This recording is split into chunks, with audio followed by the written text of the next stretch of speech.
नमस्कार, अपनी खबरों में आप सभी का बहुत स्वागत है। मैं हूं आपके साथ माजिद अंसारी। चलिए खबरों का सिलसिला शुरू करते हैं फटाफट अंदाज में। बीजेपी ने गहलोत सरकार को चेतावनी दी है कि जनहित से जुड़े मुद्दों पर जब तक सरकार ध्यान नहीं देगी उनका आंदोलन चलता रहेगा। जेईई नीट एग्जाम के विरोध में कांग्रेस ने सड़क पर संग्राम शुरू कर दिया है। कांग्रेस का प्रदेश के सभी 33 जिलों में प्रदर्शन का कार्यक्रम, पायलट समेत कई दिग्गज शामिल। कांग्रेस नेता सचिन पायलट भी जेईई नीट एग्जाम के विरोध में है। पायलट ने कहा कि केंद्र सरकार धर्मधर्मी पर अड़ी है। नीट जेईई परीक्षाएं एक बार स्थगित करनी चाहिए। वहीं कांग्रेस के खिलाफ फेसबुक पर प्रदेश अध्यक्ष पुनिया ने मोर्चा खोला है। पुनिया ने कांग्रेस पर निशाना साधते हुए पूछा, सरकार कब करेंगी न्याय। वहीं सतीश पुनिया ने राज्य सरकार पर निशाना साधते हुए कहा कि कोरोना ने इस सरकार की पोल खोल दी है। संक्रमण बढ़ता चला जा रहा है, लेकिन सरकार के इंतजाम नाकाफी है। पुनिया ने कहा कि बेड वेंटिलेटर की कमी होती जा रही है। 10 दिन में किसानों का कर्ज माफ नहीं हुआ, सरकार कब न्याय करेगी। जयपुर के दूदू थाना क्षेत्र में अजमेर जयपुर हाईवे पर दर्दनाक हादसा हो गया। जानकारी के मुताबिक ट्रेलर ने एक बाइक सवार को टक्कर मार दी, जिसमें एक बाइक सवार की मौके पर ही मौत हो गई।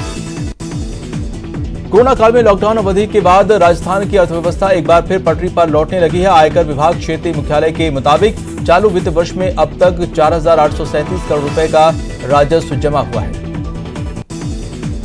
जयपुर में भीमा कोरेगांव कार्यकर्ताओं की रिहाई की मांग को लेकर राज्यव्यापी आंदोलन किया गया। सामाजिक संगठनों ने मतभेद का अधिकार को कायम रखने और यूएपीए को समाप्त करने की मांग करते हुए आंदोलन की।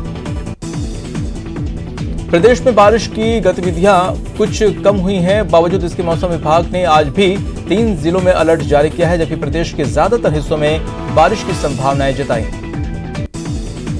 जयपुर जू में इन दिनों मादा शुतुरमुर्ग देवसेना के अंडे कौतूहल का विषय बने हुए हैं, क्योंकि जयपुर जू में नर शुतुरमुर्ग बाहुबली को मरे हुए करीब 3 महीने हो गए हैं और ऐसे में मादा शुतुरमुर्ग देवसेना ने कोई 1-2 नहीं बल्कि 17 अंडे दिए हैं। कोटा में भी एनएसयूआई ने कॉमर्स कॉलेज के सामने विरोध प्रदर्शन किया। एनएसयूआई कार्यकर्ताओं ने केंद्र सरकार के खिलाफ प्रदर्शन कर नारेबाजी की, साथ ही जेईई एडवांस और नीट परीक्षाएं रद्द करने की मांग की। कोटा एनएच पर 2 कारों की जबरदस्त भिड़ंत हो गई। हादसे में नीमच में तैनात नारकोटिक्स विभाग के इंस्पेक्टर संदीप तिवारी की दर्दनाक मौत हो गई। कोरोना संकट काल में कोटा शहर में कोचिंग इंडस्ट्री ठप हो गई है। शहर में हॉस्टल और पीजी व्यवसाय बैंक लोन की किश्त नहीं चुका पा रहे हैं और सरकार से मदद की आस लगा रहे हैं। कोटा में गुरुवार को आंदोलनरत संविदा आयुष डॉक्टरों ने 2 सूत्री मांगों को लेकर अन्य संगठनों से समर्थन मांगा है, जिस पर उन्हें विभागीय आयुर्वेद चिकित्सा संगठन की ओर से समर्थन मिला। कोटा के रावत भाटा में सांडों के आतंक से लोग परेशान हैं। कोटा बैरियर सर्कल पर 3 सांडों की भिड़ंत से 2 युवक बाल बाल बच गए। प्रदेश में आज वीर तेजा जी महाराज की तेजा दशमी का पर्व मनाया जा रहा है। तेजा दशमी के इस पर्व पर कोरोना संकट काल का असर कोटा में देखने को मिल रहा है। मौसम विभाग ने कोटा संभाग में अनेक स्थानों पर बारिश के आसार जताए हैं। कोटा में संविदा आयुष चिकित्सकों ने आज भी कार्य बहिष्कार किया और हस्ताक्षर अभियान की शुरुआत की। कोटा में कनवास एसडीएम राजेश डागा के नेतृत्व में अतिक्रमण हटाओ अभियान चलाया गया। अभियान के तहत मोरूकला गांव में 48 बीघा चारागाह और 13 बीघा खेल मैदान की भूमि को अतिक्रमण से मुक्त करवाई। कोटा संभाग के सबसे बड़े एमबीएस अस्पताल के परिसर में करंट लगने से राष्ट्रीय पक्षी मोर की मौत हो गई है। उदयपुर के धान मंडी थाना क्षेत्र में देर रात चाकूबाजी की घटना हुई। घटना में घायल हुए युवक को एमबीएस अस्पताल भेजा गया, जहां उसका इलाज जारी है। उदयपुर के सेमारी थाना क्षेत्र इलाके में आत्महत्या का मामला सामने आया है। आत्महत्या की वजह पति द्वारा प्रताड़ित करना बताया जा रहा है। उदयपुर में लॉकडाउन के दौरान लोगों की बिगड़ती अर्थव्यवस्था का हवाला देकर महिलाओं ने जिला कलेक्टर पर प्रदर्शन किया। महिलाओं ने प्रदर्शन के बाद प्रशासन के मार्फत सरकार तक अपनी मांगों को पहुंचाने की कोशिश की। उदयपुर में भी नीट जेईई परीक्षा को आगे बढ़ाने की मांग तेज हो रही है। परीक्षा निरस्त करवाने की मांग को लेकर कलेक्टर चौराहे पर धरना दिया गया।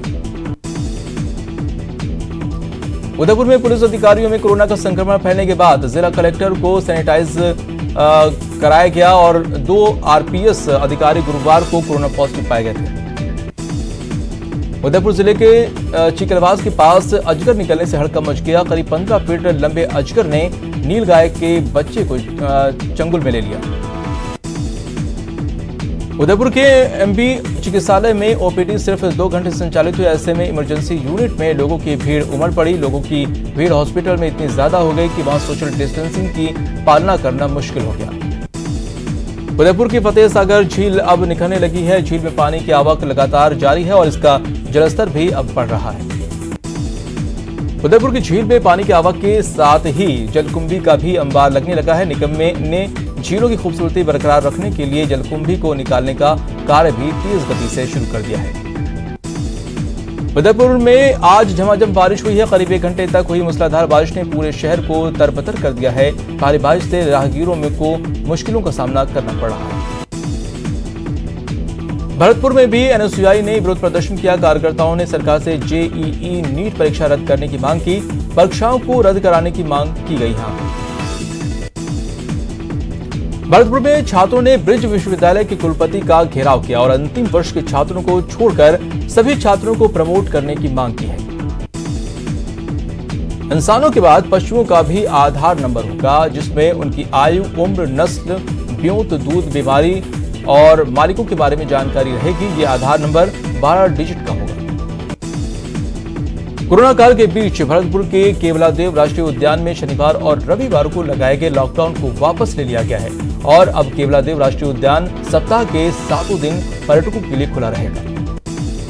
भरतपुर में ड्रेनेज सिस्टम के बिगड़ने से जगह जगह जल भराव की समस्या से आमजन परेशान है। शहर के नुमाइश मैदान भी जल भराव की समस्या से अछूता नहीं है।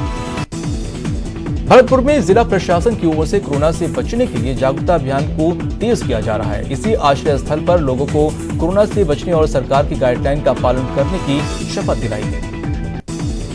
भरतपुर के कैथवाड़ा थाना के टापक गांव में पुरानी रंजिश को लेकर 2 पक्षों में हिंसक झड़प हुई।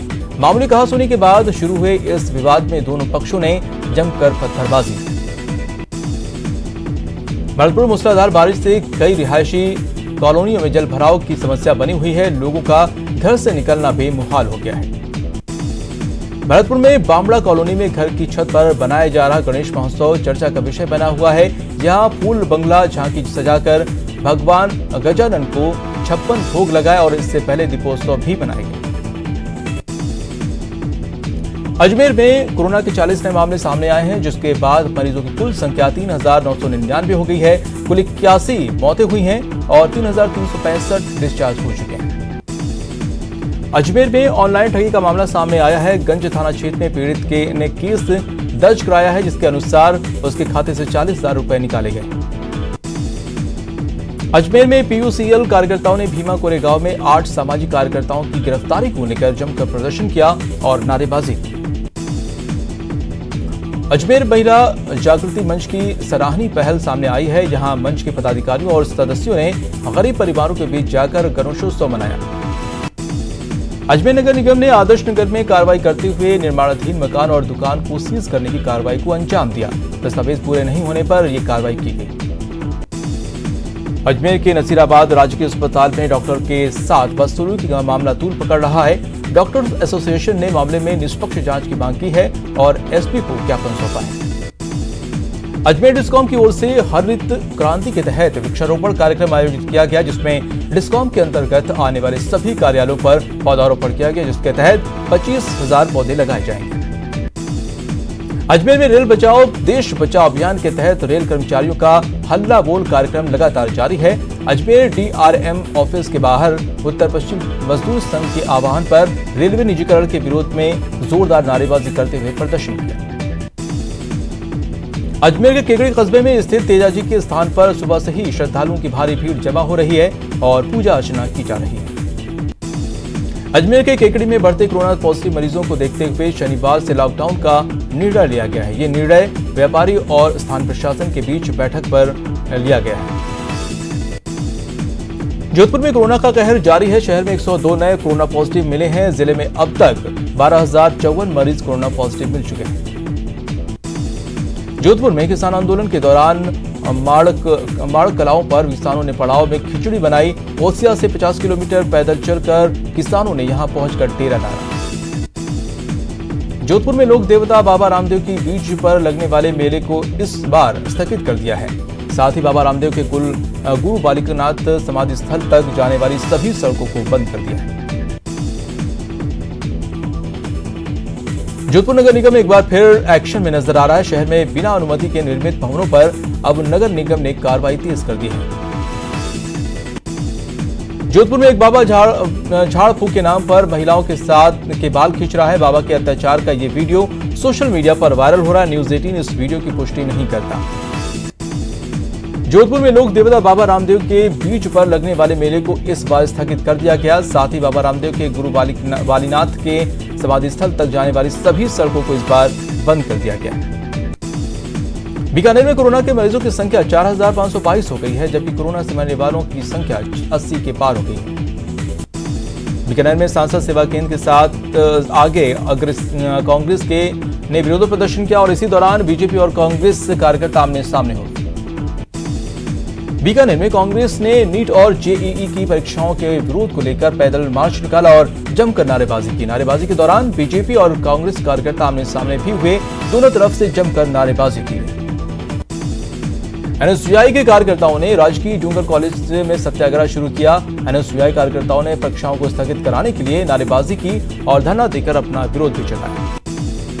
बीकानेर के कोटगेट थाने के सीआई धर्मपुनिया के इलाके के एक अपराधी के भाई से बातचीत का ऑडियो वायरल हुआ है। ऑडियो में सर्कल इंस्पेक्टर अपराधी के भाई को साफ साफ चेतावनी दे रहे हैं और उसने मामले की जांच को प्रभावित करने के लिए थानेदार को फोन किया था।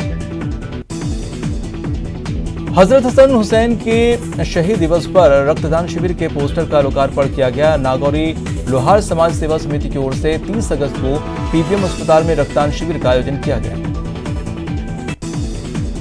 बीकानेर के खाजूवाला क्षेत्र में तेजाजी की जयंती के अवसर पर सम्मान समारोह का आयोजन किया गया। जाट धर्मशाला में आयोजित समारोह में विद्यार्थियों को प्रतीक चिन्ह देकर सम्मान किया गया।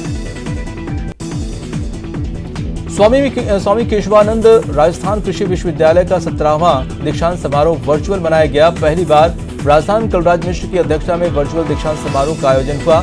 समारोह के दौरान राज्यपाल ने 906 विद्यार्थियों को उपाधियां, 6 विद्यार्थियों को स्वर्ण पदक तथा 2 विद्यार्थियों को चौथी चरण सिंह स्मृति प्रतिभा पुरस्कार प्रदान किए। फिलहाल रुकते हैं छोटे से ब्रेक के लिए।